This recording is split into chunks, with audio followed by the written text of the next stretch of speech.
Well, after we finished talking about bullwhips, Valdi continued on the tour of his sled collection. Hope you enjoy this video. There's some really cool sleds in it.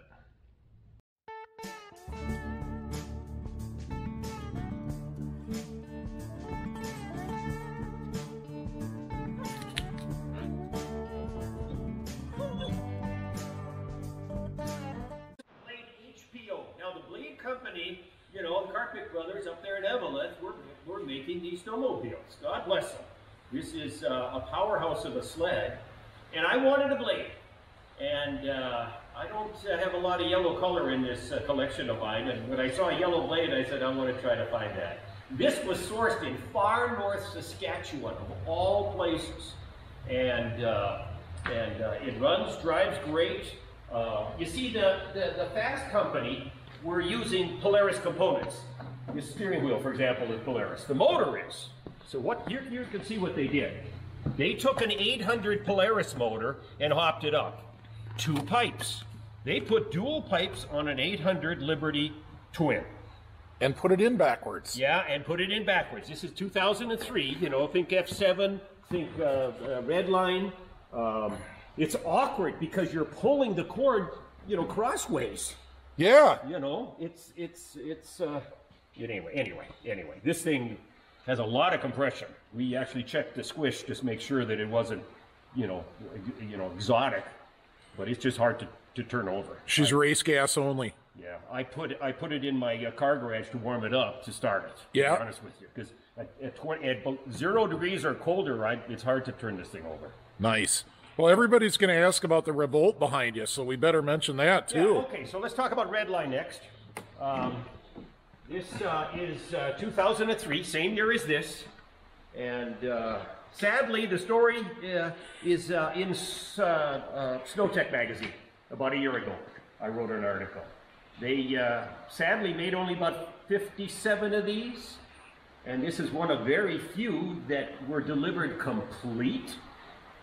Okay, it is one of the very few that runs and drives, and this is unique in so much as it has a proprietary engine.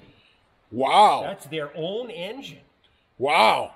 So they went this is an overreach from a technology standpoint. Not only did they have this exotic external Molly frame, yeah, and all of this stuff, but then they decided they had to have their own motor too. And it was just too complicated, too many things changing at one time. I've talked to a lot of test drivers, and they said, you know, this thing had a lot of potential, but they just ran out of money. Yeah. I mean, you know, the R&D costs and development, and it's just a sad story. Wow. So I'm so proud to have this. I actually sourced this guy in California. This sled came out of Redding, California. It was purchased in upstate New York. A guy from California comes in, says, I want it. He took it away. We never heard of it again. I found it by going to the California DMV, like their conservation, whatever. Yeah. DNR. And I tracked down the owner that way.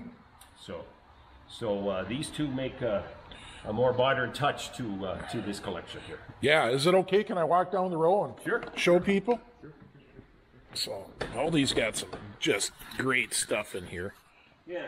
So, just, you know, I'm trying to show the tin cab era. Yeah. And then it gets mixed up here. These things used to be in quite a nice order. This is one of those RXLs that is a clone. I mean, it's made out of a Trail Indy. The Phil Little hood? Yeah, this is Phil Little's setup here. Okay, okay. And it's got a fan cool motor. Is that ever fun to take on any kind of show? You know, you can put it around. It's so fun and fast and easy and starts and nice. It's just pleasant. How about that? That's a honker.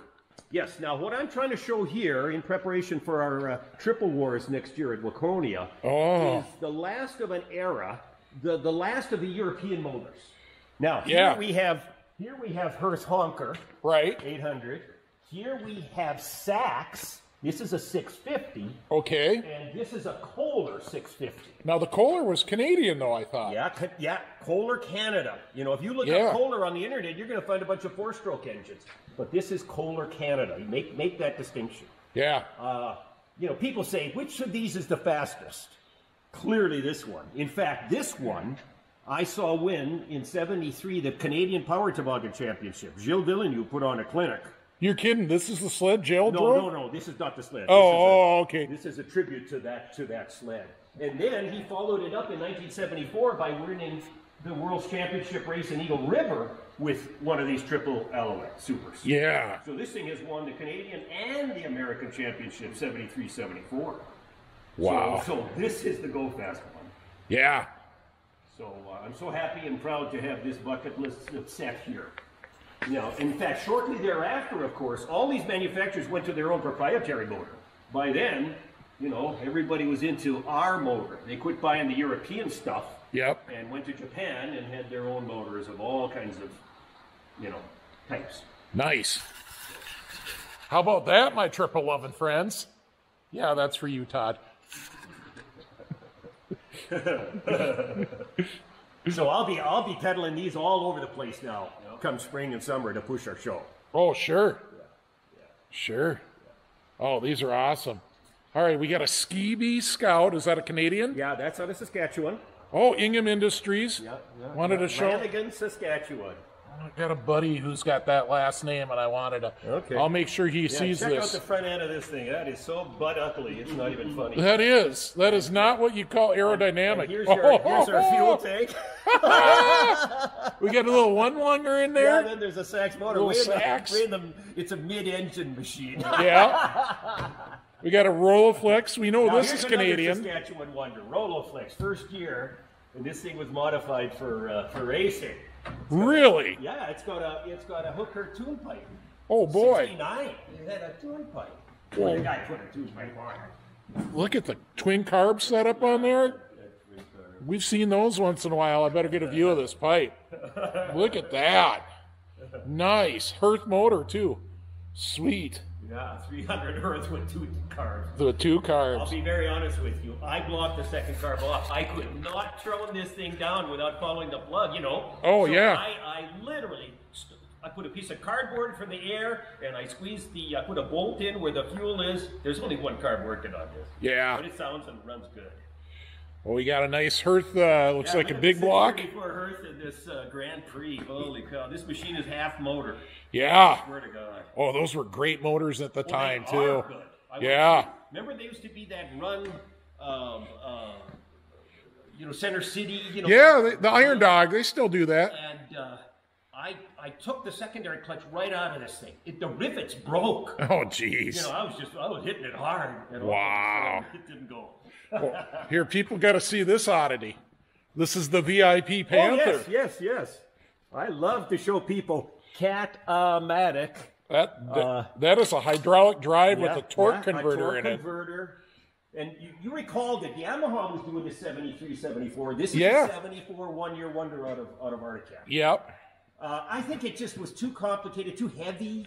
Yeah, there were some problems with seals and durability. Correct. What you're going to notice is a bunch of cardboard under there because I tested on the snow. I did a video the other day, and no kidding, you gotta put cardboard underneath it because you see, because the motor is vibrating and that seal just sitting there. Yeah. My good friend Jerry, he's a machinist and he's meticulous. He went through one of these, and he got through about 2 rides and was frustrated with it because he couldn't keep it sealed. Yeah. I mean, even the best, they're just difficult. Yeah. So anyway, on the internet, I found a seal. Oh, no way. Yeah, a guy was selling one. Wow. I'm keeping this close to my heart. No kidding. Is it a custom size or what? Yeah, well, whatever. It's the correct part. It's the correct part. Yeah. Gotcha. Yeah. All right. And then here's what I started the hobby with, was these Polaris motors sticking out, the 70 and 70 and 71. So this is Papa Bear, Mama Bear, and Baby Bear, the aluminum Playmate. This thing is all aluminum, including the skis. Aluminum Playmate. Yeah. Sweet. Yeah. All right, who signed the hood there? This is the racer, the guy from Calgary, Alberta. I drove all the way to Calgary to get his signature. No kidding. No kidding. I sent him an email.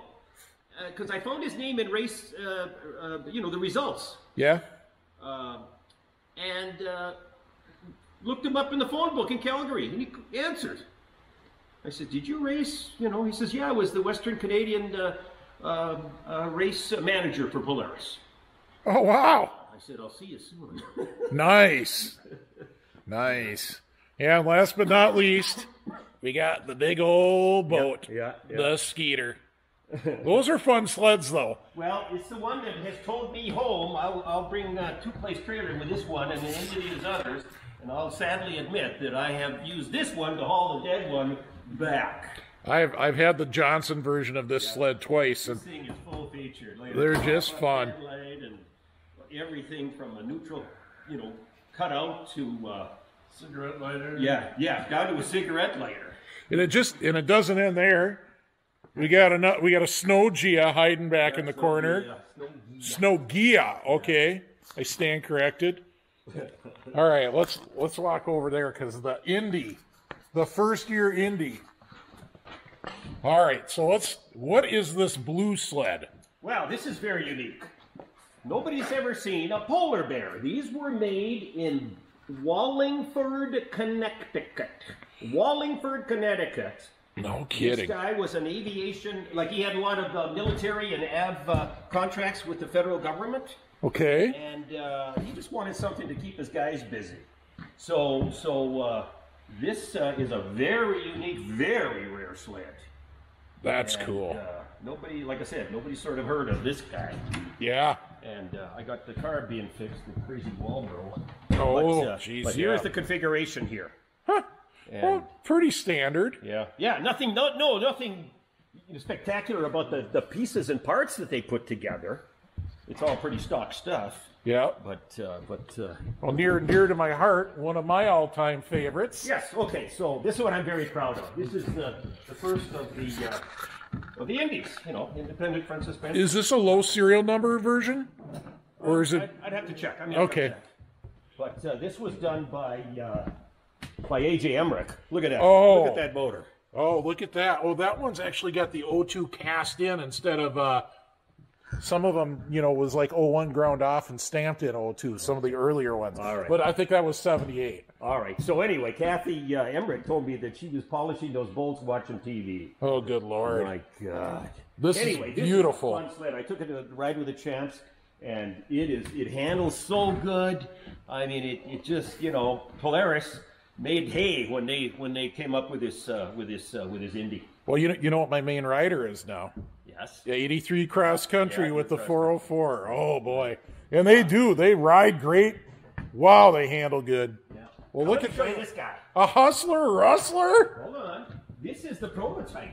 What? Now look at the skis are chromed. Okay. The color is wrong. It's yellow. It's white. The others were yellow. Yeah. And they even chromed the cover panel. Like a marketing machine. Yeah. This was the prototype that Fox used to sell this. He was creating dealers. Okay. This was the one that was on the carousel in Minneapolis during the summer show, the Snowmobile dealer show. It really was the marketing machine. Oh yeah. This thing has never been started. Wow. It's never, what? The production models had a gas tank there in front. Oh, wow. Look, this has never been run. Oh, wow. This thing was retired to his office, and then it found its way into northern Wisconsin and here. This thing has never been started. Wow. Yep. And then behind you, we have the famous comet catastrophe. Yeah, if you're into the antique club, this is the signature. This is our logo sled. Yeah, everybody asks about the comet catastrophe. You want to give your take on that? Well, it was just... Why? Skidoo had a front end machine. Okay, Polaris is running all rear engine machines in the 63, era. Yeah. And there's images of them going out west in the spring, and they had a Skidoo as comparison. And this was their first attempt at a front end machine. And boy, it's the drivetrain. I mean, this thing just would get stuck anytime. Was it the track or? Yeah, clutching the track. The clutching and the track were both bad. It's so intricate. Oh yeah. It's just anyway. Our friend has one hanging up in the ceiling of his pole barn, and you can walk under and look at the track, and it's not good. So I start this thing and just let it idle all afternoon at some shows. Sure. I love to see that little flicker on the headlight. Oh, 8-horse Kohler, yeah, pre-2-stroke era. Yeah. So let's see what else. We got an Alouette. We got a butterscotch boa. Those are awesome. Cool 70s sleds. 77. Now, what's the last year of production on boa? I think this is last year. 77. Okay. Yeah, 77. And they're both Canadian sleds again. Yeah. Got the and then here's a bevy of first-year triples. These are both 92 and 93. So here we have Thundercat.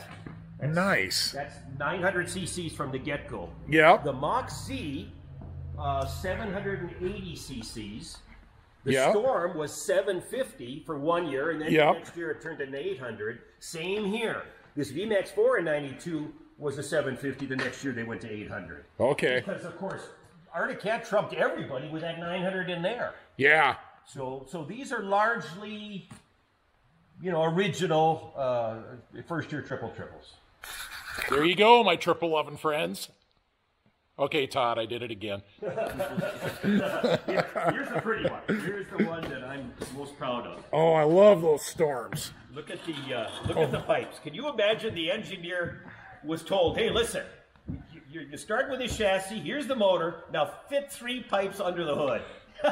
Yeah. This is the result. This chassis we designed for a 340 twin. Yeah. We'd like you to stuff a 750 triple with 3 pipes under there. No kidding. And so heavy, too. Yeah. If you bought this sled, the first thing you did was read the first magazine, and the aftermarket was selling lighter stuff and better pipes, so everybody jettisoned this original stuff. The hard part about all 4 of those was to get original pipes, to get one that was original. And that wasn't easy, to be honest with you. These were sourced all over North America to get those ones that were not modified. Do you know what we call these Case Reed triple Polaris's? Extra heavy triple. Oh. We got used to... How dare they call them extra light? Well, no, we got used to the monoblocks. They're nothing. And then we're trying lifting Storms and Ultras. Like, oh, that's a 2-man lift. If you're over 50 anyways. Oh, the lovely Scorpion. Oh, I do love these. These are nice sleds. That is a beautiful example, Valdi. Cuyuna, Minnesota made. Yes, sure. Nice. Cool. Oh, I didn't even get the wild one or the Hiawatha. Yeah.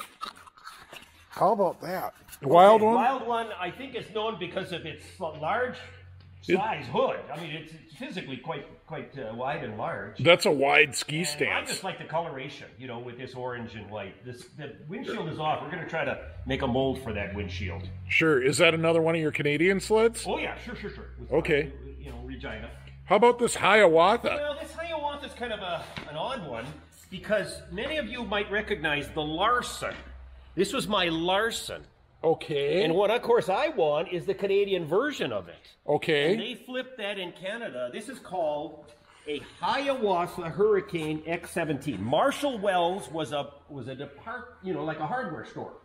And they private labeled this Hiawatha Hurricane X17, which is identical to this Larson except different colors. Notice the blue chassis instead of white. Did Polaris make it? Wouldn't that be cool to have one that has this different coloration? So did Polaris make this for Larson? It looks like Polaris skis. This was made in Beausejour with just a hodgepodge of parts. Okay. The answer is yes. Beausejour, we're at the Polaris, Canadian Polaris plant. Polaris was putting these together, right. Okay. Right. Good to know. That was their specialty, was the private label for Canadian outlets. Neat. These American brands with different names, different coloration. Yeah. Cool. Good stuff. Snow Scoot. Is that Canadian too? Now here's another Calgary. Made in Calgary, Alberta. Very few people know that they made these things for 3 years, 65, 6, and 7. And again, lovely treatment. This reminds me of a 1950-51 Studebaker car. Remember they had that? Oh, yeah. So just another little piece of the Canadian history here. Nice. First year Yamaha. Oh, 68. Sweet. Yeah, 68. In the what? And some other Yamahas that I bought new. I was a Yamaha guy until they went to 4-stroke, and then I said goodbye. Yeah. Now, what's this creation on the end? This is actually a Larson. Oh, it is. Larson. And made in Little Falls, and their catalog showed that one. And Larson Boat Company. Yeah. So I found this on eBay, and it came out of all places, Massachusetts. Yeah. I paid more for shipping it here than I did for the machine. Mm-hmm. And it actually is like a crawler tractor. There's no skis on this bad boy. 3 speeds forward and 1 reverse.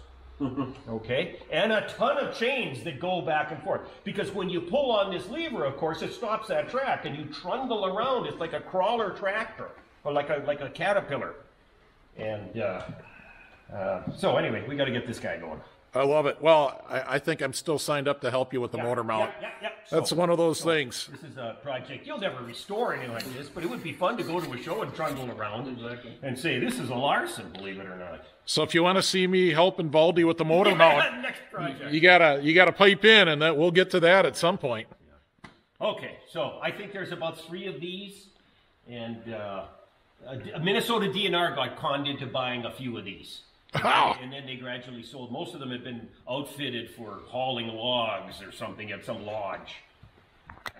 Again, how this thing ended up on the East Coast, I will never know.